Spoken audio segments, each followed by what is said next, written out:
Hello friends, welcome to Excel concept classes. और आज हम सीखेंगे नाइन्थ क्लास का एक chapter improvement in food resources. जब हम फूड रिसोर्सेज में इम्प्रूवमेंट की बात करते हैं तो हमारे जो फूड रिसोर्सेज हैं वो दो तरह के हैं। जो भी हमारा वेस्ट फूड है उसको हम क्रॉप्स या प्लांट्स की कैटेगरी में पढ़ते हैं, और जो नॉन वेज फूड है उसको हम एनिमल हस्बेंड्री के कैटेगरी में पढ़ेंगे।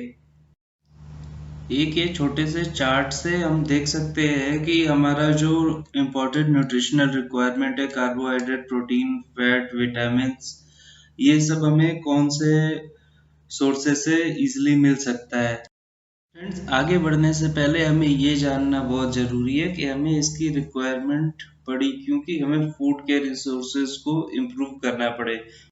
तो फ्रेंड्स, बात यहाँ पे इतनी सी है कि हमारी जो डिमांड है पॉपुलेशन बढ़ने की वजह से वो बढ़ती रही और सप्लाई उस हिसाब से नहीं बढ़ती रही।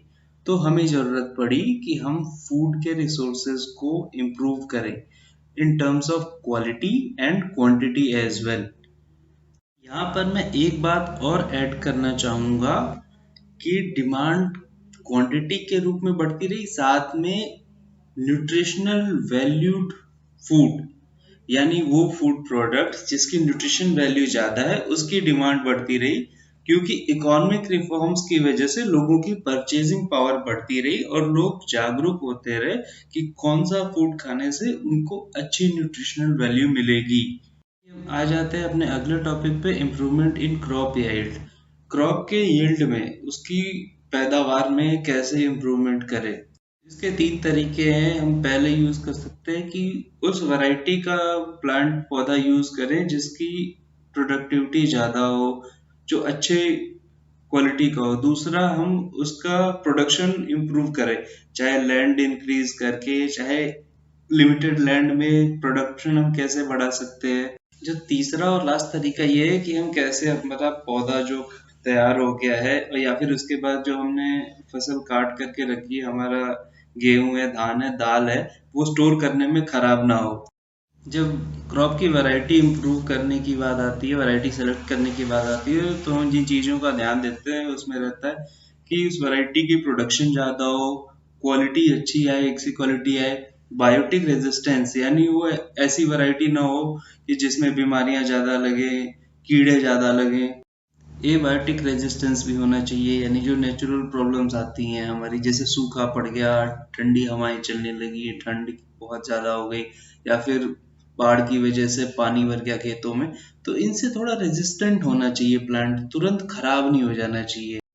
जब मैच्योरिटी की बात आती है तो हम चाहेंगे कि हमारा पौधा जल्दी से जल्दी कम कम समय में तैयार हो जाए, और वो पौधा में पेड़ में हमारे एडेप्टेबिलिटी होनी चाहिए, मतलब सॉइल के लिए एडेप्टेबल होना चाहिए, मौसम के लिए एडेप्टेबल होना चाहिए। अभी यहाँ पे एक और चीज आती है जिसको कहते हैं डिजायरेबल एग्रोनॉमिक कैरेक्टरिस्टिक। इसमें अभी क्या है, जैसे अगर कोई पेड़ लंबा है, कोई पौधा जैसे चावल या गेहूं का पौधा है, तो हमें वो लंबा नहीं चाहिए, हमें वो छोटा चाहिए, जिससे न्यूट्रिशन ज़्यादा खर्चा ना हो उसके डेवलपमेंट में। और वहीं पे अगर टमाटर या फिर ब्रिंजल का पौधा है तो वी विल एक्सपेक्ट कि वो थोड़ा सा लंबा हो, जिससे वाटर लॉगिंग के टाइम पे टमाटर का जो फल है उसमें पानी ना लगे। हम अपने अगले टॉपिक पे आते हैं, crop protection management. Crop protection management कैसे करते हैं।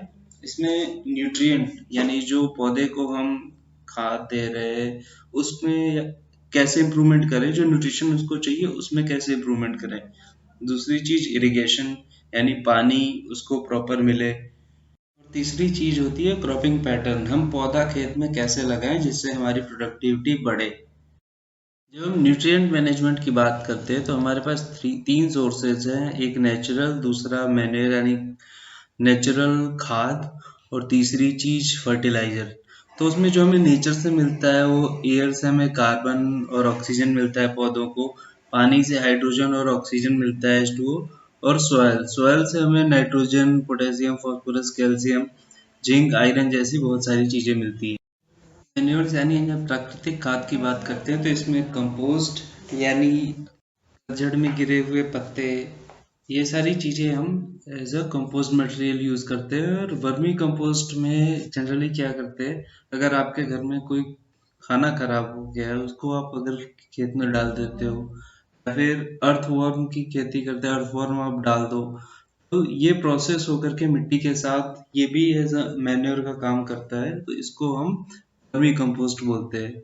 ग्रीन मैन्योर में क्या है, जैसे कोई भी खेत में फसल है, उसके ऊपर के हमने जो प्रोडक्टिव जो क्रॉप है, हमारा क्रॉप का बार्ली वाला पार्ट काट लिया, धान हुआ, गेहूं हुआ, या ऊपर से धनिया ही काट ली, नीचे का हमने छोड़ दिया, उसमें फिर हमने जुताई कर दी खेत में, तो उस वो भी एज अ खाद बन जाता है, एक न्यूट्रिशनल वैल्यू ऐड करता है सॉइल को।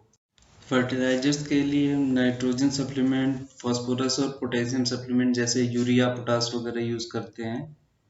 इन्हें फर्टिलाइजर्स की कैटेगरी में रखा जाता है। इंडिया में मैक्सिमम जो सिंचाई इरिगेशन होती है, उसका जो मेन सोर्स है वो है रेनफॉल। लेकिन अगर कभी मान लीजिए रेनफॉल अच्छी नहीं हुई, तो फिर हमारा पूरा क्रॉप फेलियर हो जाएगा। मानसून अगर सही नहीं रहेगा तो क्रॉप नहीं होगा, हमारी फसल नहीं होगी। तो इसके लिए अलग अलग method of artificial irrigation use किया जाता है, जिसमें कुएं, नहर, कैनाल्स, रिवर लिफ्ट सिस्टम्स और टैंक्स यानी तालाब होते हैं। अगला टॉपिक है क्रॉपिंग पैटर्न्स। क्रॉपिंग पैटर्न अलग अलग यूज करके भी हम क्रॉप की प्रोडक्टिविटी बढ़ा सकते हैं। मेनली दो तरह के क्रॉपिंग पैटर्न है। मिक्स क्रॉपिंग यानी कई, दो या तीन पौधे एक साथ लगा दिए बिना उनको सेपरेट किए हुए। दूसरा इंटरक्रॉपिंग, यानी एक पैटर्न के तरीके में सीधे सीधे हमने दो, तीन, चार, पांच पौधे लगाए। आइए देखते हैं कि इन दोनों तरीके की पैटर्न्स में क्या डिफरेंस है। ये आप पूरा चार्ट पढ़ेंगे तो आप जानेंगे कि हर पूरे प्रोसेस में इसके डिफरेंस है, कल्टीवेशन के तरीके में डिफरेंस है, जिससे और फाइनल प्रोडक्टिविटी में क्या डिफरेंस आता है और हमें क्या फायदा होता है। जो हमारा अगला टॉपिक है प्लांटेशन मैनेजमेंट का last topic, crop protection management, यानी हम अपनी फसल को कैसे सुरक्षित रखें। हमने फसल लगा दी, फसल अच्छी हो गई, अब उसको सुरक्षित कैसे रखें गोदाम तक कि हम उसको प्रॉपर यूज कर पाए लास्ट तक। पहली चीज़ है जुताई के पहले, कल्टीवेशन के पहले क्रॉप मैनेजमेंट कैसे हो, उसमें हम ध्यान देंगे कि कोई हमारा पेस्ट या इंसेक्ट, खरपतवार, कीड़े हमारे पौधे पे ना लगे। इसलिए हमें जब भी सिम्टम्स लगते हैं कि कुछ कीड़ा लग रहा है इस पे, तो हम तुरंत ही पेस्टिसाइड का यूज करते हैं, उसका छिड़काव करते हैं। अगर हमारे प्लांट के बीच में, क्रॉप के बीच में कुछ वीड्स हमें दिखते हैं तो हम वीडीसाइड्स यूज करते हैं। जैसे खरपतवार, अनवांटेड पौधे होते हैं, उनके लिए वीडीसाइड्स यूज करते हैं। हम खरपतवार को मैन्युअली खेत में भी निकाल लेते हैं, या कभी कभी जब हमारा अनाज तैयार हो रहा होता है, सोविंग के प्रोसेस में ही उसको अलग कर दिया जाता है। कभी कभी क्या होता है, हम इंसानों की तरह पौधों में भी बैक्टीरियल वायरल इन्फेक्शन हो जाते हैं, बीमारी हो जाती है, तो इनके लिए दवाइयों का छिड़काव करके उसको कंट्रोल किया जाता है। उसके बाद फिर जब क्रॉप की थ्रेशिंग हो रही है यानी कटाई हो रही है, और विनोइंग यानी जो बीज है उसको अलग करा जा रहा है, इसके लिए विशेष ध्यान दे करके हम हम उसको रखते हैं, जिससे कि फसल हमारी खराब ना हो। अगला स्टेप हमारा आता है स्टोरेज का।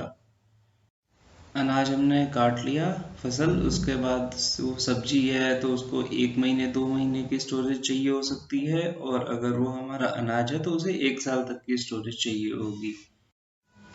इस समय हमें ध्यान देना होता है स्टोरेज के समय में कि कोई भी कीड़ा, फंगस या कोई रोडेंट जैसे चूहा हमारी अनाज को खराब ना कर दे। और साथ साथ ही उसका टेम्परेचर मेंटेन रहे जब वो अनाज रखा जाता है। खासकर से सब्जियों के केस में हमें टेम्परेचर मेंटेन करने की ज़्यादा ज़रूरत होती है। अगर आपको इस टॉपिक के रिगार्डिंग कोई क्वेरी हो, कोई क्वेश्चन हो, तो हमें ज़रूर बताएं। धन्यवाद।